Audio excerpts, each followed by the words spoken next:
What's up, my fellow quarantine survivors? I hope you're doing fine out there and staying safe and healthy during all of this. Due to the virus, everyone's been spending more time at home, and a lot of that time has been spent playing video games, as I'm sure most of you are aware due to latency issues, among other things. One video game that's come out recently has been Bleeding Edge, a game I've been waiting for a while to play. So, Bleeding Edge has been out for about 2 weeks now, and I played a decent amount during the first beta and a little during the second one. And I've been putting a decent amount of time into it since its launch. Since its launch, it's been one of my most played games during the 2-week time period it's been out. It hasn't been out for long, but I'd like to give my opinions on the game while said opinion might still have some relevance in the game's early days. I guess I should also state I don't really feel that opinion pieces like this are typically my strong point because I don't tend to be very opinionated when intaking media. So keep in mind most of what I say during this video is opinions from me and others I've talked with on the game's Discord and subreddit. Those of you who have seen my content in the past know of some of the games I play or have played. I have experience in games like Smite, Overwatch, and For Honor, as some of you know. I've also put time into games like Battlerite, Dota 2, as well as games the Bleeding Edge developer Ninja Theory are most well known for, Hellblade. The first thing I'd like to point out is for those of you who have not played this game, maybe you've seen advertisements or heard about it, or maybe this is your first time playing. The first thing I want to point out is that this game is not like Overwatch. This game has more in common with For Honor or Battlerite than it does Overwatch. I want to make this distinction clear because ever since Overwatch's launch, its popularity has eclipsed so many different games to the point that no matter how fundamentally different the two games are, if they had anything that looked remotely similar to Overwatch, the game would be branded solely by its similarity, which would hurt the game to reach larger audiences.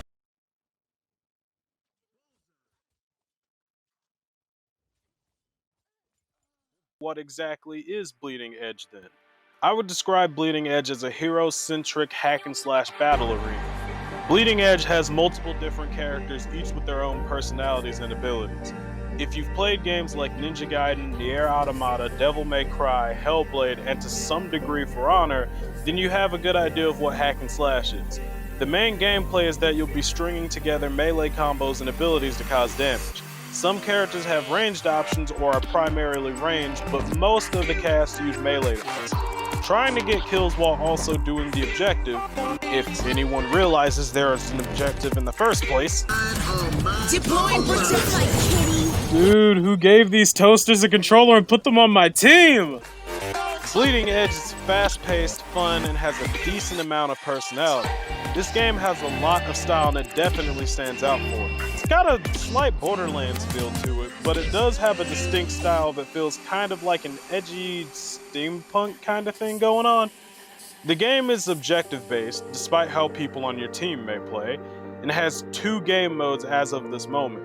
Objective Control and Power Collection. Objective Control is like King of the Hill. There are 3 locations that can be captured and will generate points for the team that controls them. The game switches between time frames when zones can be captured and when zones are turned off to reactivate new ones. So not all zones will be active at once. Sometimes only one zone will be active and other times it'll be 2 or all 3.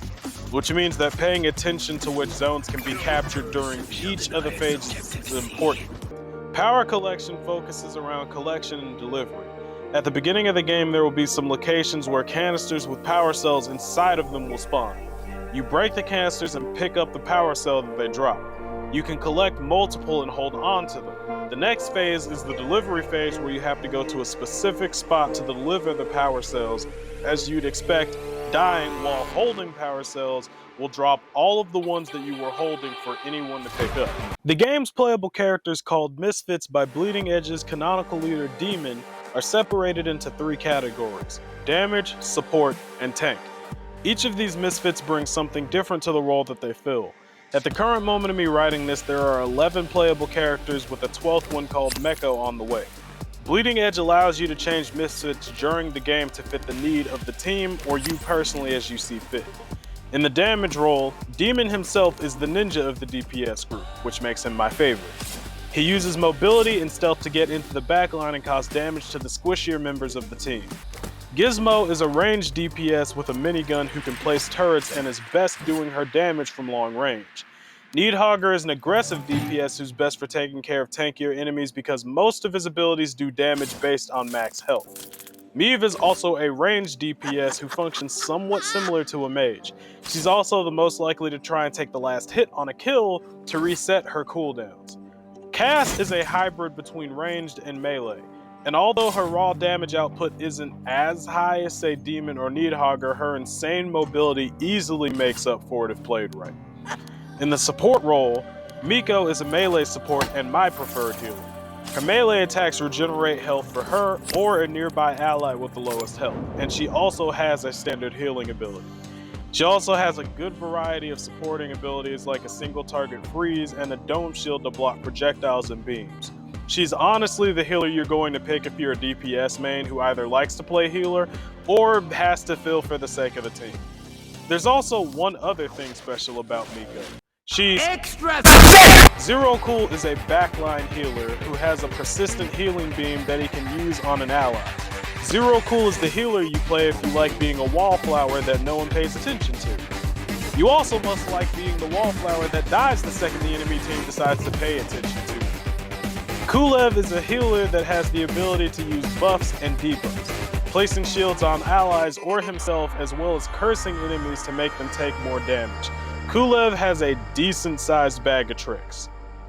In the tank role, we have El Bastardo. He's an aggressive bruiser tank. He gets tankier by attacking enemies as doing damage gives him shield on his health bar. Once again, probably the DPS main's tank of choice if they're filling a role for the good of the team. Buttercup is a frontliner with the highest amount of mobility, who can pull enemies to her or charge into them if she so desires. Makatu is a survivable frontliner who switches stances to provide different benefits like movement speed or health regen. He has an ability to make his passive stance abilities also go to teammates. He can't parry, but his stature keeps him from staggering during combat like everyone else. Each misfit brings something different to the table, and this can lead to a lot of unique moments and team concepts. Now that I've explained what the game is fundamentally, let's dive into my opinions of it. I'll state again, the game has been out for a short amount of time. Things that I say are possible to change, as this is a game that will receive updates as time goes on. I will also state now that I really like this game. This is the first game where I felt like playing competitively soon after playing it, and I know that there have been others who feel the same. Despite whatever non-positive opinions I have, this game is still very fun to play, and I plan on seeing where it goes, and I hope it sees success. So, the positives. This game is fun and full of style. One of the biggest things going for it is just how fun it is to play. The satisfaction of getting a kill or pulling off something with finesse or just barely escaping by the skin of your teeth keeps the game interesting and fun. The character designs are good and varied. There are 3 main roles, but as I stated before, each one brings something different to the table. You can fulfill your role in a multitude of interesting ways. The music in this game is really good. It's experimental and has a decent amount of elements in it across the spectrum. I'm not saying it's like NieR Automata's levels of absolutely mind-blowing, but the music is very enjoyable to hear, especially the main theme you hear when loading into the game with all the undertones and light vocals in the background. The combo system is simple, so it's easy for beginners to get into. The combo system also has a low skill floor, meaning it's easy to do, but a higher skill ceiling, which means it takes more effort to get everything out of it. With auto-canceling and using abilities to refresh combo chains, there's more that can be done with the system than what's on the surface. Melee attacks stagger enemies, making it easy to finish your combos. But you can use things like parry and dodge so that you won't be unable to defend yourself. It's nice that they included a lock-on system, even if it's clunky sometimes. The game will receive updates as time goes on, meaning that things are subject to change as well as become more interesting with new additions. So now let's get into the negatives. I'll start with other negatives leading up to the main one that I feel, as well as most of the people in the community, is the most prominent issue. So, I've seen someone mention that the game should have some type of social tab that allows looking for groups. This is less of a negative and just more of a suggestion. I play on Xbox and console already has things that make this easy, but I can imagine the PC climate is much different. The time to kill is kind of long. Sometimes it may feel like you're chasing down enemies longer than you should be. The mix of mobility abilities plus the dodges, although a good thing, makes the damage sometimes feel like it should be a little higher in some cases. Part of the reason time to kill is high is because healing is very strong in this game. There needs to be more options for anti-heal. Luckily, the next misfit that comes out will have anti-heal in their kit. Mods are a nice touch that should have a stronger implementation. Once again, not a negative really, but more of a suggestion. Being able to upgrade mods would be nice. The mod builds are nice, but I thought it'd be cool to give them more presence. Imagine going into a game, selecting your character, and then being presented a list of your mods along with your standard build that you make outside of the game. You could change these mods on the fly when you feel like you need to make a change, and as the match goes on, you could get some type of points for playing and also for playing well, and then later you could spend these points to upgrade your mods in game to make them stronger. It would add a little more flavor and make mods feel more like they are worth spending your in-game currency on.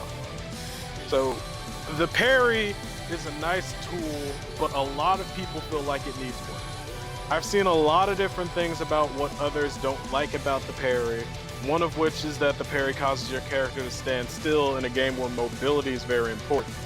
And this makes sense, but I can understand why it functions this way. The way the parry works is that if you can pull it off despite latency issues, the parry stops the combo of the person attacking you and pushes them back and gives you half a stamina bar. The biggest issue is that this doesn't feel very impactful. The distance it pushes people away is not far away enough to do much to help you disengage. I could see the parry displacing you by pushing you further away from the enemy, which would be a way to fix that, though I do worry this change would increase the time to kill, even if doing this would make parrying feel more impactful. I guess I should also state that, yes, pushing the other person away does make it easier to disengage, but, you know, with some characters having dashes and, you know, possibly all their dodges up and still, sometimes you kind of just end up in the same state you were already in. One other suggestion I saw was to include a block that allows you to block attacks but drains stamina. It's an interesting concept, but it feels like it's just the in-between of dodging and parrying. I could see it working if it gave you enough time to swing in between hits or something, but otherwise it's just a weaker form of the parry. Some people suggested giving one free auto block that doesn't use stamina, but that blocks after that, do. They said that to like improve the blocking concept, but while interesting, it starts to feel somewhat convoluted, and once again, it's possibly making the time to kill worse. Not to mention, I feel like that would clash with the overall flow of the game. Another suggestion I've seen is for the parry to give more stamina to the person who parries. This would make the time to kill worse, I feel. On the inverse, taking away stamina from the person you did parry could be a nice way to reduce their ability to chase. Another was to change the pushback to a stun, giving the person who parried a chance to retaliate or retreat. This would affect the time to kill, but I feel like it'd be done in a slightly more healthy way, considering that this would give the defender more of a chance to retaliate. This would also stop the issue of parrying somebody and the state of the fight being relatively the same.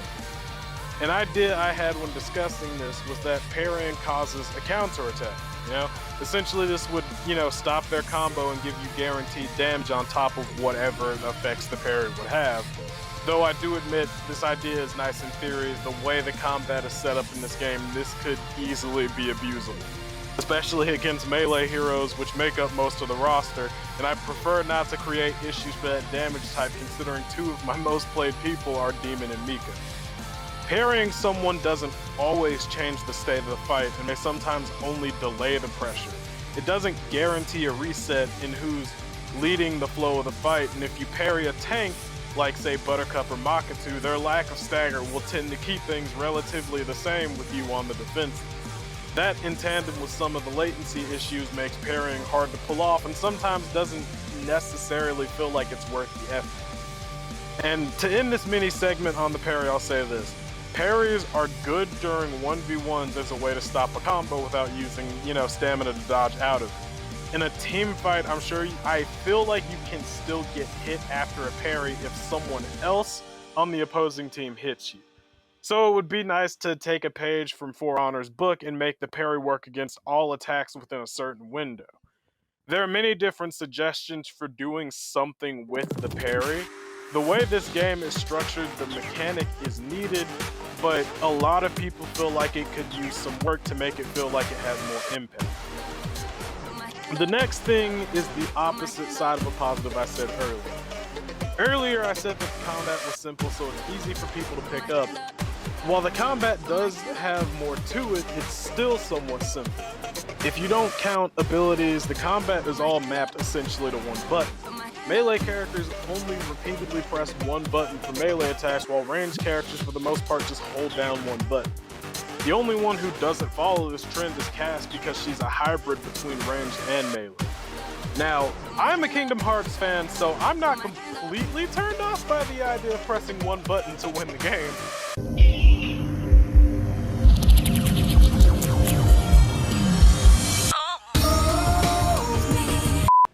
Though I can easily see how this is a turn-off for many. I also agree that with them having more options would be nice. The easy way to implement this would be a light and heavy system. Most fighting games have different types of attacks, and most of those include a light and heavy version of an attack. I'm not saying I need like Soul Calibur levels of combo options or something, though it would be nice to have something similar to the Warrior series, another hack and slash game, that employs combo between light and heavy that are mapped to two separate buttons. Doing this would open up a whole new avenue with other things in the game. It would make the combat system more complex, allowing mix-up and keeping things interesting by having more than just one combo chain. This would also allow a look into defensive options like the parry mentioned before, having the parry react differently to parrying a light attack versus a heavy attack. This would invoke counterplay, possible mind games, and other things that would help the game become even more competitive and thus compelling. Having heavy attacks in the game, while it should not be the only solution to the time to kill issue, could be a way to help it. Heavy attacks doing more damage but being riskier in some way would make up for it. In most games, heavy attacks hit way harder but are slower to compensate. High risk, high reward.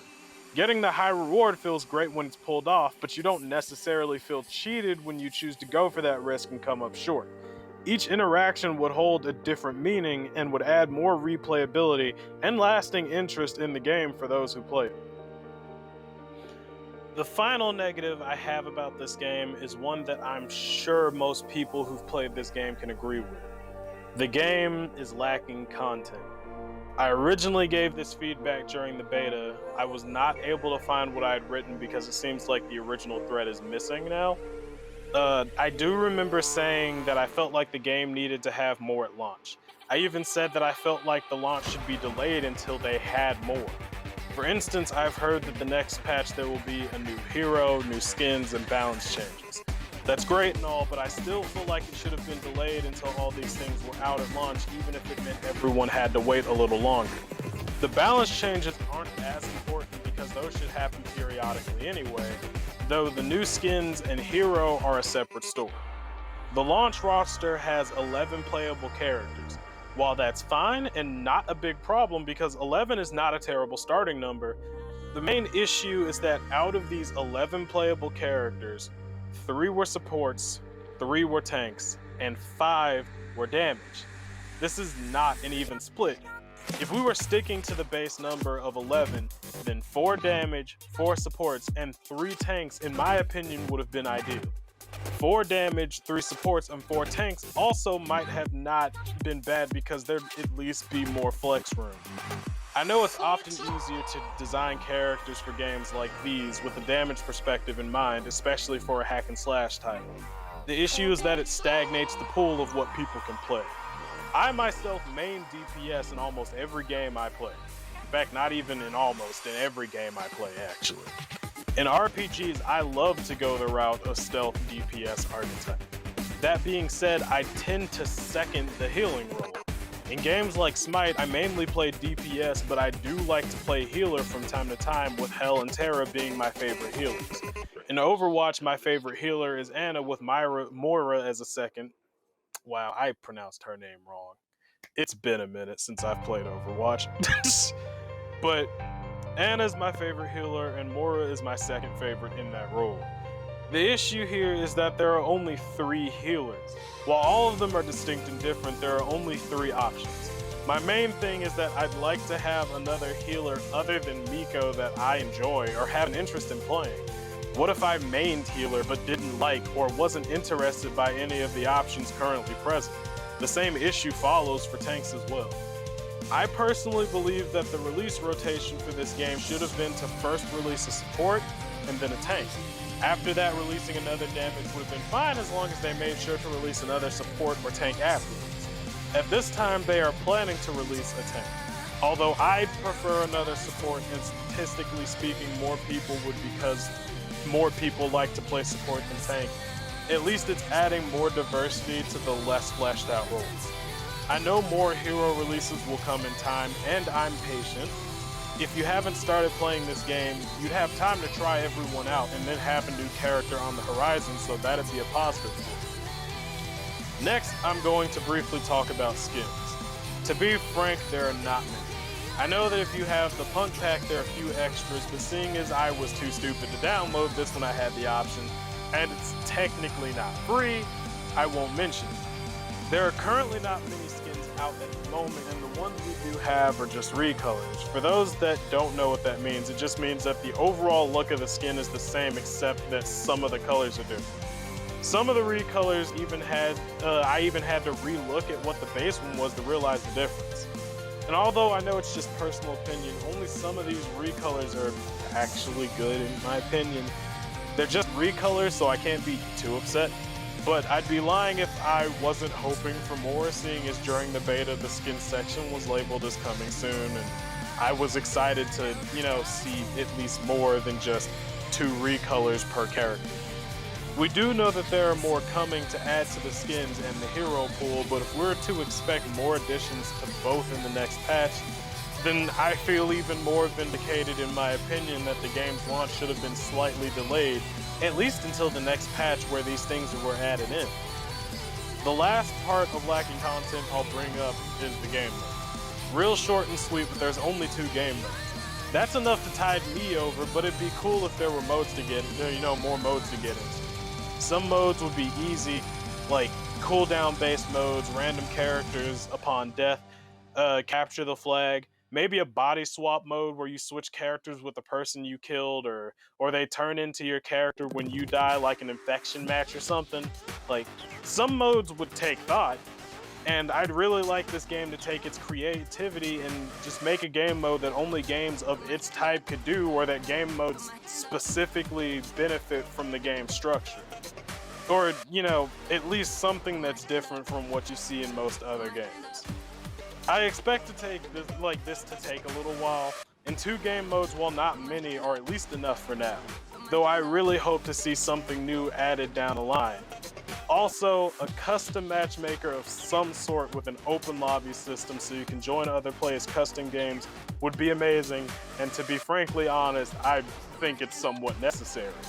Most other games do it, and this one could definitely benefit from having it. So, in conclusion, this game is really fun and definitely has some potential, but I have to admit it's not quite there yet.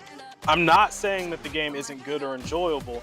There's just some things that need to be worked on and some things that need to be added to really balance out the experience. We don't see many hack and slash games focused on or even with a feature for multiplayer and competitive play.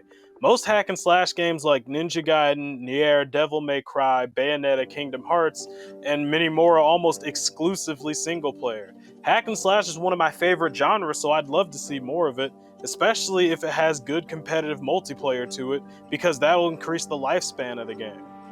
There have been a lot of good games, or at least promising games, that have been released in the last 5 years that didn't make it. Some of these games failed because of issues with a lack of content. Other games like Gigantic or Battleborn were very solid games with a huge amount of potential to get even better, but due to multiple different issues, often not even related to the game itself, became an instance of what could have been had they made it to a more mainstream audience. Despite the negatives I've pointed out, this is still a really good game that I feel like should get more attention. The more attention it gets, the more chance it has to get better and have some of these fixes go through instead of just becoming wishes that we would have felt like could have changed something. I personally plan to keep up with this game because it's very fun and I see the potential. It's been a while since I've had a multiplayer game that didn't annoy me in some fashion like the games I tend to make videos about. Would I recommend this game to you? Yes, but with an asterisk. If you haven't tried this game yet and it still sounds like you want to try it, then I definitely say jump in and have some fun with it. If you have Game Pass, I definitely say try the game out. I feel like this game being on Game Pass is the best thing for it at the moment. Would I tell you to just buy the game if you haven't played it before? No, but not yet. The game is cheap, only being $30. At the immediate moment though, I can't say to buy it without trying, unless you're certain after doing your research that you'll still like it. I would suggest getting Game Pass, trying it out, and then making your own decision from there. This game is fun and I want to see where it can go. I don't want to see this game die like the others I've mentioned before it can even reach its full potential. All in all, that's all I have to say. If you have anything else you'd like to add, please leave it in the comments down below. Maybe there can be a discussion about things you'd like to see from this game that I didn't talk about. Please like, share, and subscribe. I'm a small channel, so it would really help me out. I'm thinking about making a couple tier list videos for Wizard of Legend next, and I hope people will be interested in that despite the game being a little old. Either way, guys, thanks for watching. Peace.